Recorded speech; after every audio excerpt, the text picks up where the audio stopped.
പിണറായി വിജയന് അഭിമാനം എന്ന് പറയുന്ന ഒന്ന് അദ്ദേഹത്തിന്റെ ജീവിതത്തിലില്ല. ഇത്രയും നെറികെട്ട നാണം കെട്ട ഒരു രാഷ്ട്രീയ നേതാവ് കേരളത്തിൽ ആരാണ്? ഇടതുപക്ഷത്തിന് ഇതിനു മുമ്പും മുഖ്യമന്ത്രിമാരുണ്ടായിട്ടില്ലേ? പക്ഷെ ഞങ്ങൾ ആരെങ്കിലും ഇതുപോലെ വിമർശിച്ചിട്ടുണ്ടോ?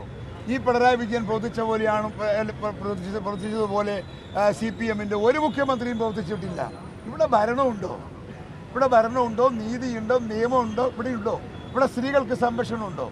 ഞാൻ ചോദിക്കുന്നു, 4.5 വർഷമായി 4.5 വർഷമായി ഹേമ റിപ്പോർട്ട് വന്നിട്ട് സ്ത്രീകൾക്ക് സംരക്ഷണം കൊടുക്കാൻ നട്ടലുള്ള ഒരു മുഖ്യമന്ത്രിയാണ് ഇദ്ദേഹമെങ്കിൽ എന്നേ ആ പ്രശ്നം പരിഹരിച്ച് ആ പ്രശ്നം പഠിച്ച് നടപടി സ്വീകരിക്കൂലേ? എന്തുകൊണ്ട് സ്വീകരിച്ചില്ല? നമ്മുടെ നാട്ടിൽ എത്ര പെൺകുട്ടികളെ, കൊച്ചുമക്കളെ, 6ഉം 7ഉം വയസ്സുള്ള മക്കളെ ഞെക്കി ശ്വാസം ബലാത്സംഗം ചെയ്ത് ഞെക്കിക്കൊന്ന് കെട്ടിത്തൂക്കി. എന്ത് ചെയ്തു ഈ ഗവൺമെൻറ്? സകല സ്കൂളുകളിലും ഹയർ സെക്കൻഡറി സ്കൂളിലൊക്കെ ലഹരി പദാർത്ഥങ്ങൾ വിൽപ്പനക്ക് കിട്ടുന്നിടത്ത് എന്ത് ചെയ്തു സർക്കാർ? സ്ത്രീകൾക്ക് സംരക്ഷണമില്ലാത്ത ഒരു നാട് ഇതല്ലാതെ വേറെ എന്ത് നാടാ? നിങ്ങൾ പരിശോധിക്കണം. പിന്നെ അവനവൻ്റെ പോരായ്മ മറക്കാൻ എന്തെങ്കിലും വായി തോന്നിയത് വിളിച്ചു പറഞ്ഞിട്ട് കാര്യമില്ല. ഞങ്ങളൊന്നും ആരും CPM BJP-ക്കാരുടെ ഇത് അയാളിപ്പോൾ ഇത് ജീവിക്കുന്നത് BJP-യുടെ ആശ്രയം കൊണ്ടല്ലേ, BJP-യുടെ സഹായം കൊണ്ടല്ലേ? അല്ലെങ്കിൽ എന്ന് ജയിലിൽ പോകണം? എത്ര SNC ലാവലിൻ കേസ് എത്ര തവണയാണ് മാറ്റിവെച്ചത്? ആരാ മാറ്റുന്നത്? BJP-യുടെ പിന്തുണയില്ലാതെ അത് മാറ്റുമെന്ന് നിങ്ങൾക്ക് തോന്നുന്നുണ്ടോ? ഇപ്പം BJP-യുടെ സഹായം കൊണ്ട് മാത്രം ഇന്ന് രാഷ്ട്രീയ രംഗത്ത് പിടിച്ചു നിൽക്കുന്ന ഒരു രാഷ്ട്രീയക്കാരനാണ് ഇടതുപക്ഷം എന്ന് പറയുന്ന ഈ നേതാവ് എന്ന് പറയുന്നത്. ഇടതുപക്ഷത്തിന് അപമാനമാണ്. എത്ര കേസെടുക്കണം? ഈ അദ്ദേഹത്തിൻ്റെ സെക്രട്ടറി ശിവശങ്കർ ജയിലിലാണ്. ശിവശങ്കർ ജയിലിൽ പോകുമ്പോൾ ഇദ്ദേഹം പോണ്ടേ? ഇദ്ദേഹം പറഞ്ഞല്ലേ അദ്ദേഹം ചെയ്തിട്ടുണ്ടാവുക. അപ്പോൾ എന്തുകൊണ്ടാണ് അദ്ദേഹത്തിന് കേസില്ല? അവർ BJP-യും തമ്മിൽ സഖ്യമാണ്. അതുപോലെ സുരേന്ദ്രൻ്റെ കേസ് ഇവർ സുരേന്ദ്രനെ ഒഴിവാക്കിയില്ലേ? അതിന് തൊട്ട് മുമ്പ് ഇദ്ദേഹത്തിൻ്റെ കേസുണ്ടായിരുന്നു. ആ കേസ് BJP-ക്കാർ ഒഴിവാക്കിയില്ലേ? കള്ളക്കടത്ത് കേസ്, സ്വർണം കൊണ്ടുവന്ന കേസ്.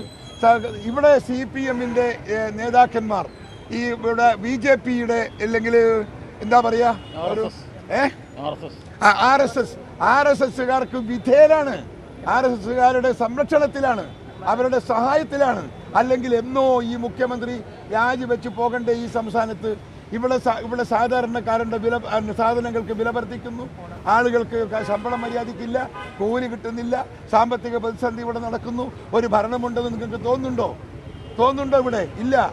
അപ്പോൾ അതുകൊണ്ട് ഈ രാജ്യത്തെ ജനങ്ങൾ ചോദ്യം ചെയ്യുന്നതിന് മുമ്പ് വായി തോന്നിയതൊക്കെ വിളിച്ചു പറഞ്ഞ് മറ്റുള്ളവർക്കെതിരെ നമ്മുടെ നാടൻ ഭാഷയെ പറഞ്ഞാൽ പുല്ലും പുലിയാട്ടും പറയാമെന്ന് പറയും. നമ്മുടെ നാട്ടിലൊക്കെ മലബാറിൽ അങ്ങനെ ഒരു വാക്കുണ്ട്, പുല്ലും പുലിയാട്ടും പറയുക. ഈ പുല്ലും പുലിയാട്ടും പറയുന്ന പിണറായി വിജയൻ്റെ ഈ അപക്വമായ പെരുമാറ്റത്തിനും സംസാരത്തിനും മറുപടി പറയാൻ ഞങ്ങൾക്കൊന്നും സാധിക്കില്ല. അതായത് തലശ്ശേരി കലാപത്തിന് ശേഷം ജസ്റ്റിസ് ജോസഫ് വിധേയത്തിലിന്റെ കമ്മീഷൻ ഉണ്ടായിരുന്നു. അപ്പോൾ അതിനകത്ത് പരാമർശിക്കപ്പെട്ട ആരെങ്കിലും ഇപ്പോൾ ഭരണ നേതൃത്വത്തിലുള്ളതായിട്ട് അങ്ങേക്ക് അഭിപ്രായമുണ്ട്? അതിനകത്ത് പരാമർശിക്കപ്പെട്ട 71-ലെ ജോസഫ് വിധേയത്തിൽ കമ്മീഷൻ, തലശ്ശേരി കലാപത്തിൽ അതിന് പിന്നിൽ പ്രവർത്തിച്ചോ പരാമർശിക്കപ്പെട്ട ആളുകൾ ഇന്ന് ഭരണ നേതൃത്വത്തിലുണ്ടോ? ഉണ്ടല്ലോ. എന്താണ് അതിനെപ്പറ്റി പറയാനുള്ളത്? ഭരണനേതൃത്വത്തിലുണ്ട്. അതിനെ പറയുന്നത് ഇവരെ സംബന്ധിച്ച് എന്ത് വൃത്തികേടും കാണിച്ച് കലാപം എന്ന് പറഞ്ഞാൽ തലശ്ശേരി കലാപത്തിന്റെ ഉത്തരവാദികൾ ആരാണ്? ചരിത്രം പറയട്ടെ. ആരാ ചരിത്രം?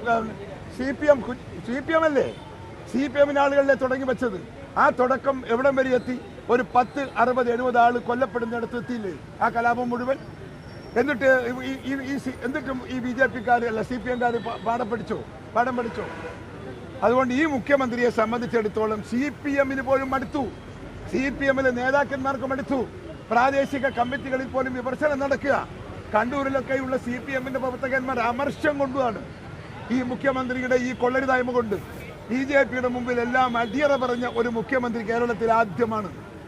അച്യുതാനന്ദൻ ഉണ്ടായിട്ടുണ്ട്, നമ്പൂതിരിപ്പാട് ഉണ്ടായിട്ടുണ്ട്, നായനാർ ഉണ്ടായിട്ടുണ്ട്. അവരൊന്നും ആരും ഇല്ലല്ലോ. ഞാൻ ചോദിക്കുന്നു, ADGP എന്താണ്? ADGP-ന്റെ റോള്? അതിന്റെ സത്യാവസ്ഥ എന്താണ്? അതൊന്നെങ്കിലും അറിയണ്ടേ ജനങ്ങൾ? അദ്ദേഹത്തിന്റെ എന്താണ് അദ്ദേഹത്തിന്റെ സ്റ്റാൻഡ്? അദ്ദേഹം എന്ത് ചെയ്തു? എന്തിനാണ് ഇവിടെ കാണാൻ പോയത്? എന്താണ് അതിന്റെ അജണ്ട? ആരുടെ നിർദ്ദേശം അനുസരിച്ചിട്ടാണ് പോയത്? അതൊക്കെ പുറത്തു വരണ്ടേ? എന്താ പുറത്തു വരാത്തത്? അതായത് RSS നേതാവ് ഗോൾവാൾക്കറുടെ ചിത്രത്തിന് മുന്നിൽ പോയി തലകുടിച്ചിരിക്കുന്ന ആൾക്കാരാണ് കോൺഗ്രസ് നേതാക്കന്മാർ, അങ്ങനെയാണോ? അങ്ങനെ ഒരു കോൺഗ്രസ്സുകാരനും ഗോൾവാൾക്കർ മുമ്പിലൊന്നും ഞങ്ങൾക്ക് പോകേണ്ട കാര്യമില്ല. ഞങ്ങൾ ഇന്ത്യ രാജ്യത്ത് മതേതരത്വം കൊണ്ടുവന്ന പാർട്ടിയാണ്. ഞങ്ങൾ തൊട്ട് കളിക്കണ്ട. ഞങ്ങളുടെ കാല് നക്കാനുള്ള അവകാശം ഇടതുപക്ഷത്തിലൊന്നും ഇല്ല. ഈ നാടിൽ നിൽക്കുന്ന ജനാധിപത്യവും മതേതരത്വവും ഞങ്ങളെ സൃഷ്ടിയ കോൺഗ്രസിന്റെ സംഭാവനയാ. അത് അന്നും ഇന്നും നിലനിൽക്കുന്നു. ഇന്ത്യ നിലനിൽക്കുന്ന കാലം വരെ അത് നിലനിൽക്കുമെന്നും ഞങ്ങൾക്ക് വിശ്വാസമുണ്ട്. അതുകൊണ്ട് അതിന് CPM യാതൊരു ഐക്യവും വേണ്ട, അവരുടെ ശുപാർശയും വേണ്ട.